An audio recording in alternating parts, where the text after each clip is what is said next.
Assalamualaikum warahmatullahi wabarakatuh. Perkenalkan, nama saya Hesti Nur Sapitri.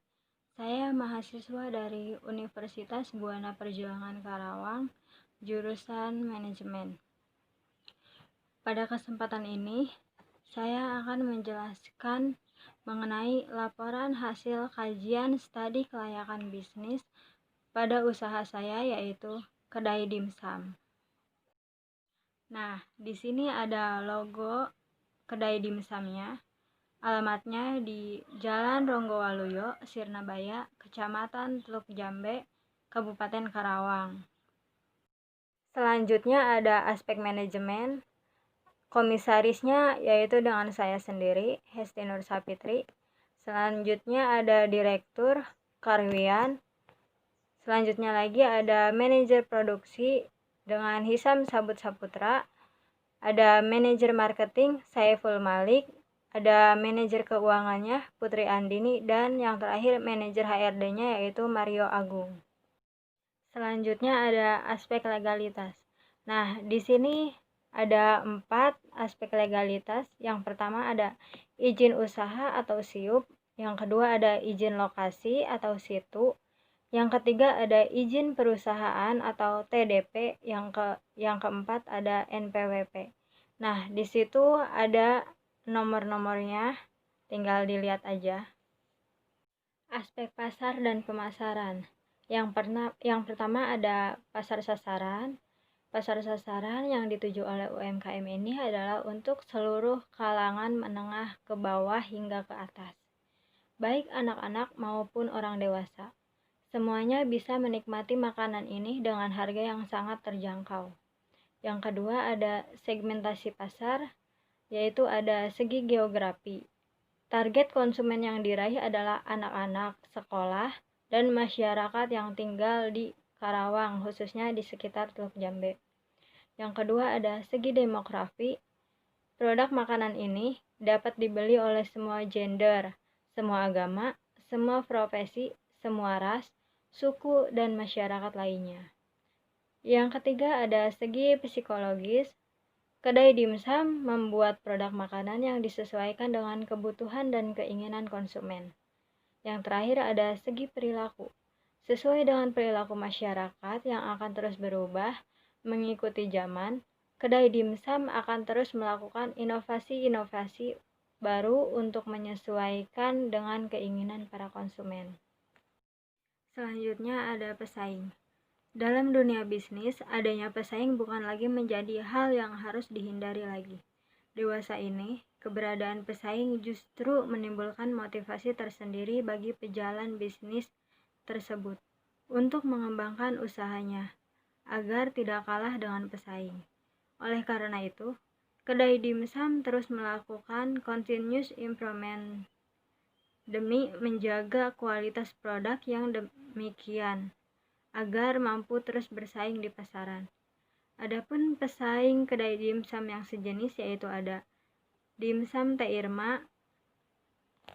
Ada pula dari pesaing dari jenis lain yaitu ada somai, batagor, bakso, dan lain.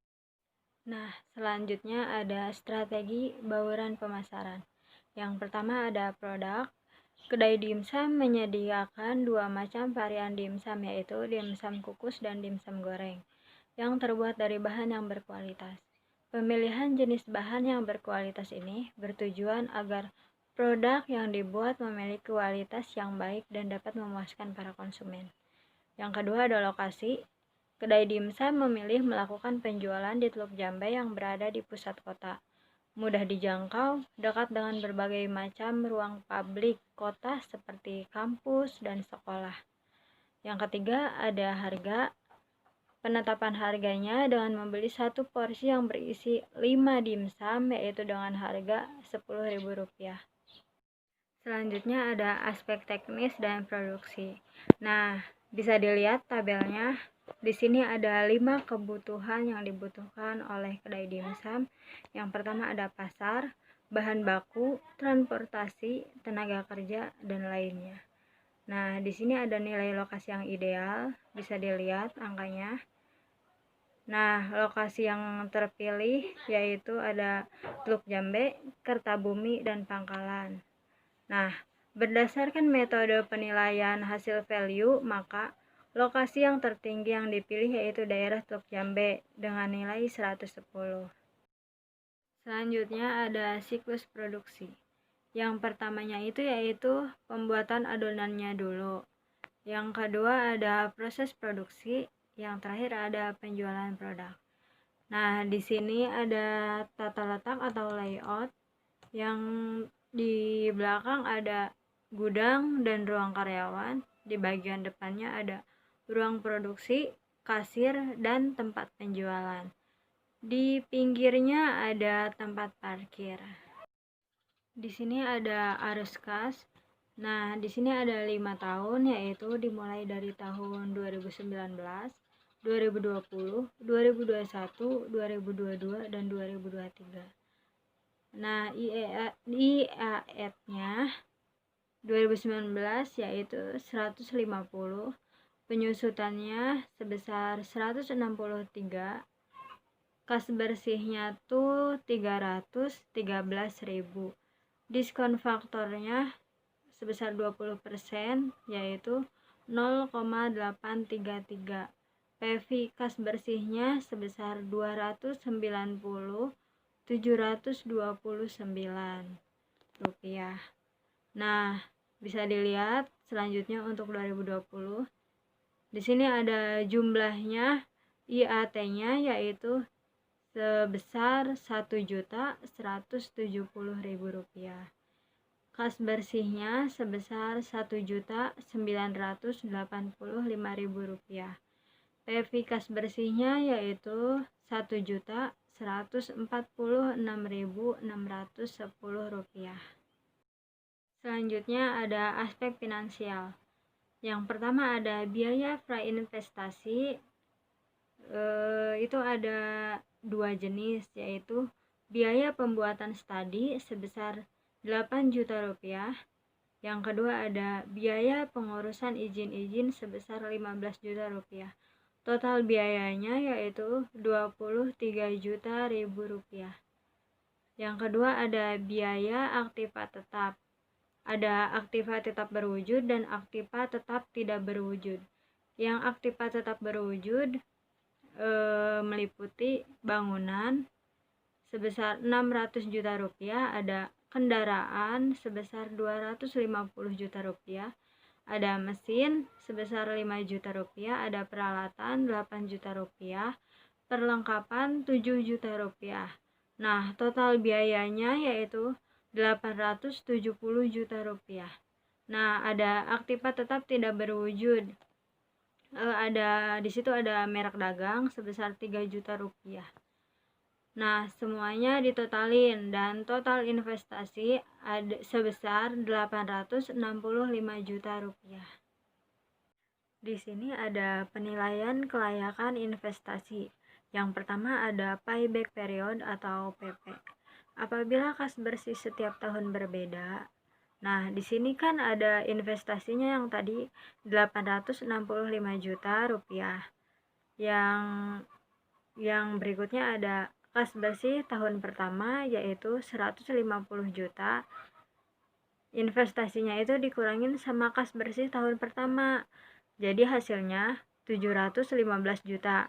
Nah, dikurangin lagi sama kas bersih tahun kedua yaitu sebesar 200 juta rupiah.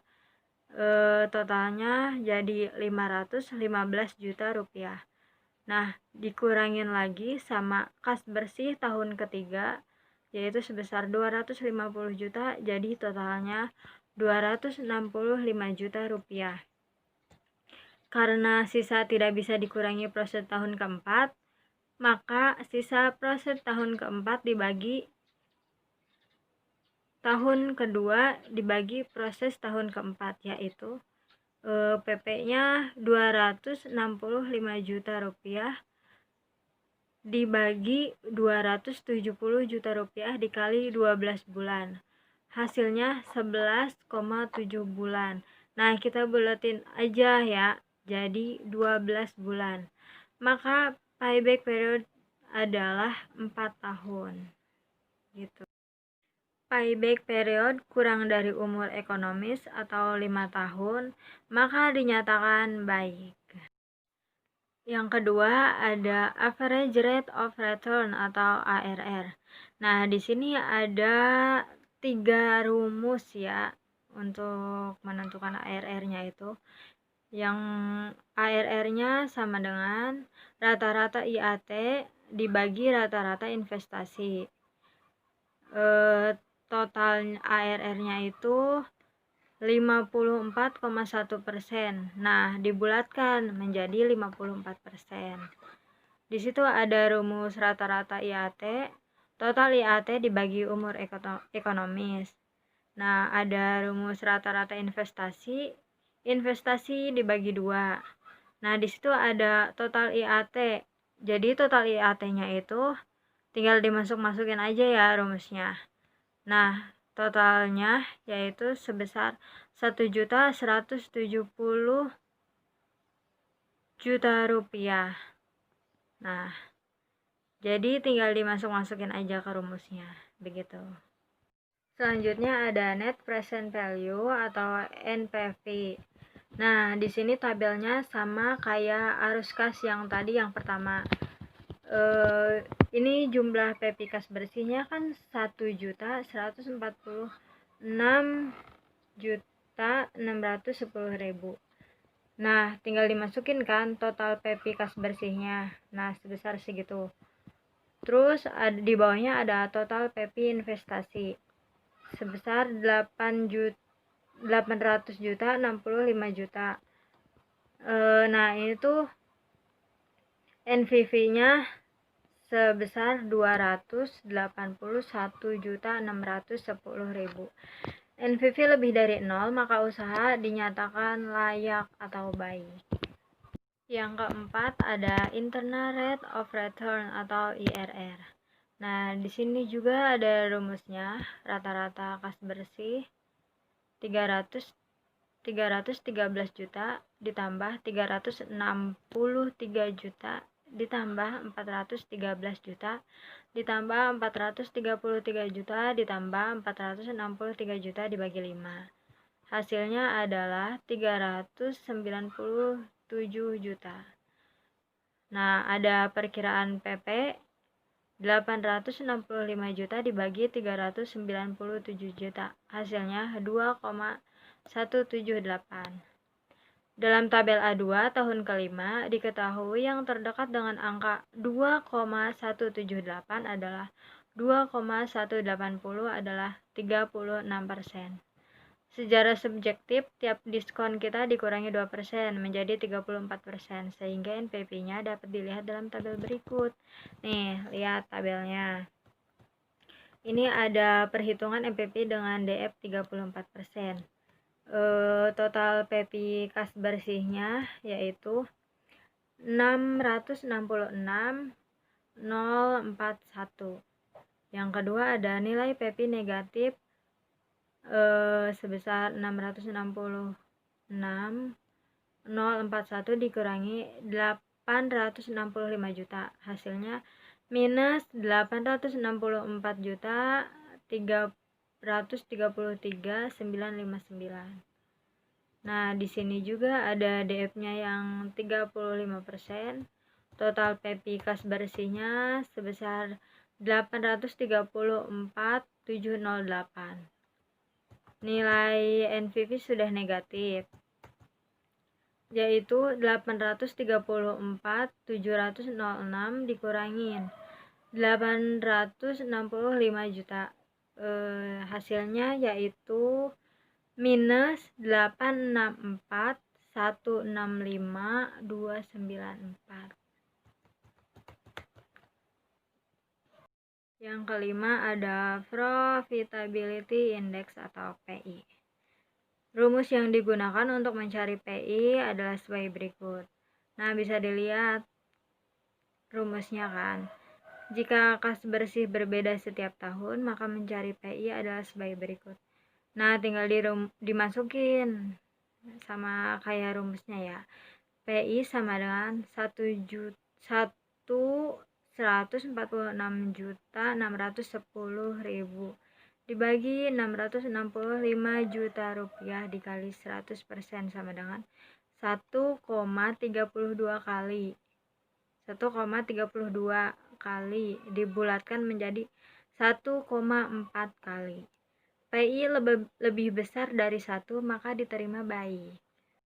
Nah, di sini bisa dilihat tabelnya.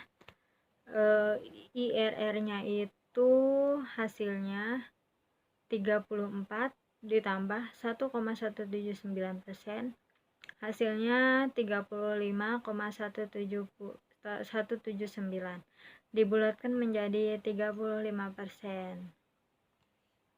Yang terakhir ada kesimpulan aspek keuangan. Kesimpulan dari perhitungan di atas yang sebelum-sebelumnya, untuk kasus kas bersih yang berbeda setiap tahun dapat dilihat di tabel berikut. Ada alat ukurnya, yang pertama ada kayak tadi payback period PP, hasil pengukurannya ada 4 tahun, terus keterangannya baik.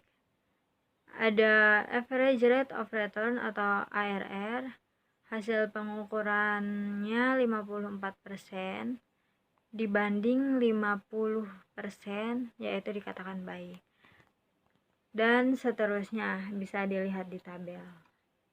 Nah, saya katakan cukup untuk penjelasan saya kali ini.